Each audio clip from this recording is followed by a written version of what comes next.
Kljub temu, da smo že 100-krat odgovorili na isto vprašanje, ni problem, bomo še enkrat. Se vidi, da je to najbolj zanimiva tema zadnjega časa. Koliko kilometrov pa prevoz takšen avto?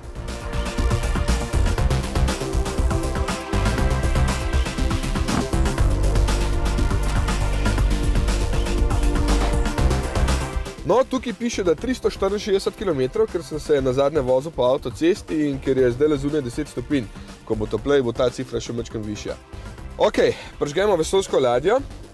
Tukaj vidite, da ni prestavne ročice, ampak samo teli gumbi. Najprej damo D, oziroma pardon, najprej v R, zaradi tega, da ne podrem tele polnilne postaje, ki so jo ravno na novo postavili, ker jo je zadnji seveda že nekdo butno, pa verjetno ne z električnim avtom.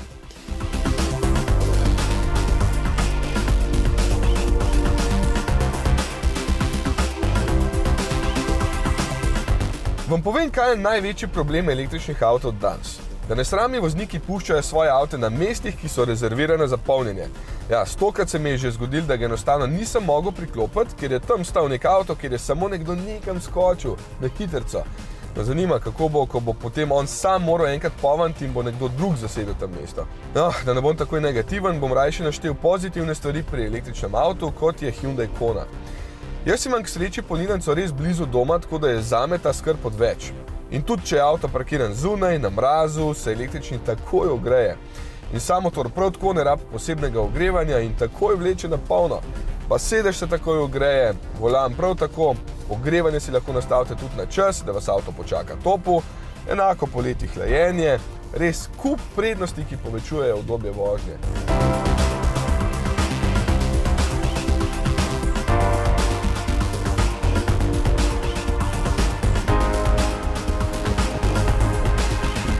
Kilometrov sem dal prej na nulo, da boste videli, koliko bom dejansko prevozil. Aha, grem pa v najbolj oddaljen del Slovenije. Tam imam nekaj žlahte, pa se mi je zdel takšen lušten primer, kako se danes lahko tudi z električnim avtom brezskrbno odpeljete z družino pogledati svoje bližnje, ki so v resnici daleč. Otroke sem pa raje pustil v vrtcu. Prav pa še tale tišina v avtu, ki jo spet lahko ponudi samo električni. Sem ravno zadnjič imel s kolegom debato in ga je skrbel, kako bo on polnil svoj avto doma. Ko sva izračunala, da v povprečju prevoz na leto okoli 15 000 km, to je dobrih 40 na dan, in da bo moral svoj električni avto polniti enkrat na teden, mu je padla skoraj skala z ramen.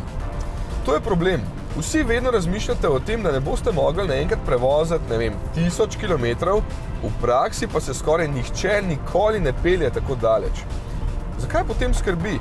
In če boste res enkrat na leto šli tistih 500 km daleč, kar v resnici tudi zelo redki prevozijo, se boste takole ustavili, kot se bom zdajle jaz.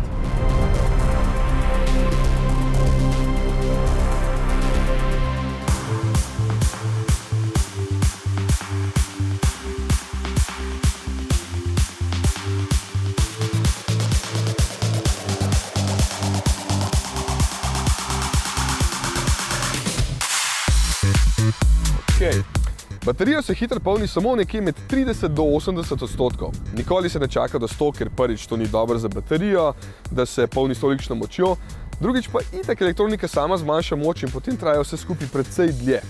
Če želite, da baterija dolgo živi, jo do konca napolnite počasi doma. Isto kot boste polnili svoj mobilni telefon, hitro samo takrat, ko ga boste res nujno rabili. Kaj pa početi vmes? Ko boste šli na takšno daljšo pot, sem prepričan, da se boste vsaj enkrat vmes ustavili, da boste šli nekaj pojesti, na WC, se malo pretegniti. Sem prepričan, da vam bo to vzelo več kot 20 minut, sploh če boste na poti z otroki, če je treba še kakšno plenico previti. Vem, govorim iz lastnih izkušenj.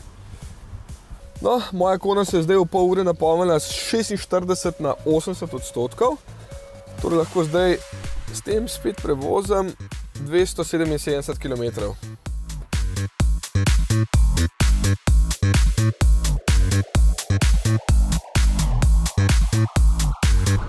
Vidite, tudi če sem vmešal poln baterijo, nisem s tem izgubil bistveno več časa kot nekdo, ki naredi klasični postanek na poti, gre natočiti gorivo in podobno. Pa da ne bo kdo mislil, da golfam. Stalno se vozi z največjo dovoljeno hitrostjo in sem v večini primerov celo najhitrejši na cesti, kjer imam lepo nastavljen radarski tempomat. Ja, za takšno dolgočasno vožnjo po avtocesti je tole prav super.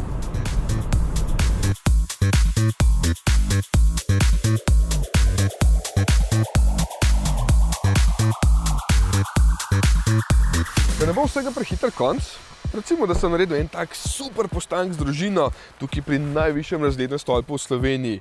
Vinarium se imenuje in je tukaj nad Lendavo. Statistika. Naredil sem točno 200 km, poprečno porabo 22,5 kWh na 100 km in če bi se zdaj takoj obrnil nazaj, bi brez težav prišel domov.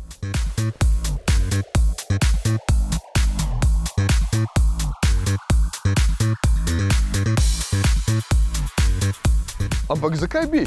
Tule stolpa gledam, vidi se 4 države, poleg Slovenije še Hrvaška, Madžarska in Avstrija. In recimo, da grem na Hrvaško. Tam so ziher nerazviti na vasi in bom moral najti kakšnega kmeta, da mu dam avto filat do jutra.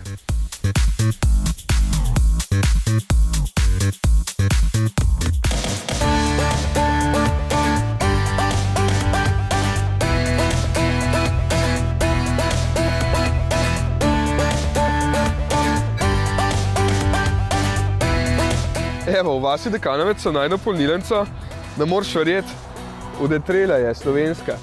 In zdaj sem priklopil avto, polni se z največ 7 kW, ker je toliko močan vgrajeni polnilnik.